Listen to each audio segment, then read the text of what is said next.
Sir మిథున రాశి వాళ్ళకి తులారాశి తర్వాత నెక్స్ట్ అదృష్టవంతులు సెకండ్ ప్లేస్ మీ వీడియోస్లలో చూసి చెప్తున్నాం సార్.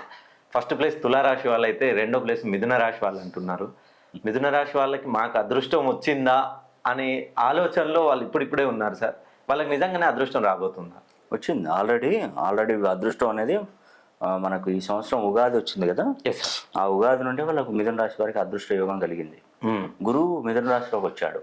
ఓకే, మీరు ఎన్నైనా చెప్పండి, ఇది మంచి అవకాశం, వాళ్ళకి మంచి కాలం ఇది. ఓకే, గురువు ఎప్పుడైతే మిథున రాశిలోకి వస్తాడో అప్పటి నుండి వాళ్ళకు 6 సంవత్సరాలు రాజయోగం. ఇప్పుడు గురువు కూడా తన జన్మరాశిలోనే ఉన్నాడు, తన మిథున రాశిలోనే ఉన్నాడు.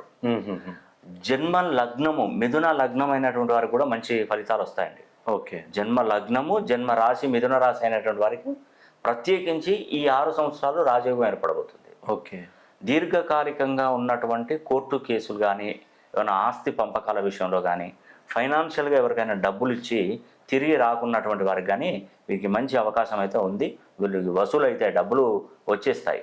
తర్వాత దీర్ఘకాలికంగా రుణ బాధలతో ఇబ్బంది పడుతున్నటువంటి వారు కూడా ఈ సంవత్సరం నుండి వాళ్ళకి ఆ రుణ బాధలన్నీ తీరిపోయి వారు మంచి అదృష్టవంతులు అవుతారు.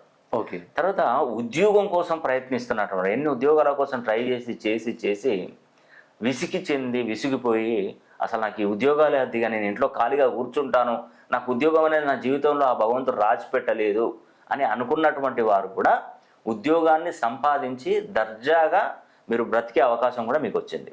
ఓకే, విపరీతమైనటువంటి ఆస్తి నష్టాలు, వ్యాపారంలో నష్టాలు జరుగుతున్నటువంటి మిథున రాశి వారికి ఈ సంవత్సరం నుండి వ్యాపారాలు దేదీవ్యమానంగా నడిచి మీ అంతటా మీరే గొప్పగా నంబర్ 1గా ఎవరి సపోర్ట్ లేకుండా ఎదుగుతారు.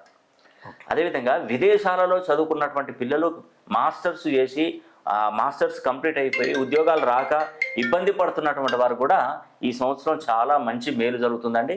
ఖచ్చితంగా మిథున రాశి వారికి మంచి అభివృద్ధి అనేది కూడా ఈ సంవత్సరం నుండి కలుగుతుంది. కాబట్టి ఒక్కసారి మీ పేరులో ఉన్నటువంటి సంఖ్యాబలాన్ని సరి చేసుకోండి, తప్పకుండా బాగుపడుతుంది.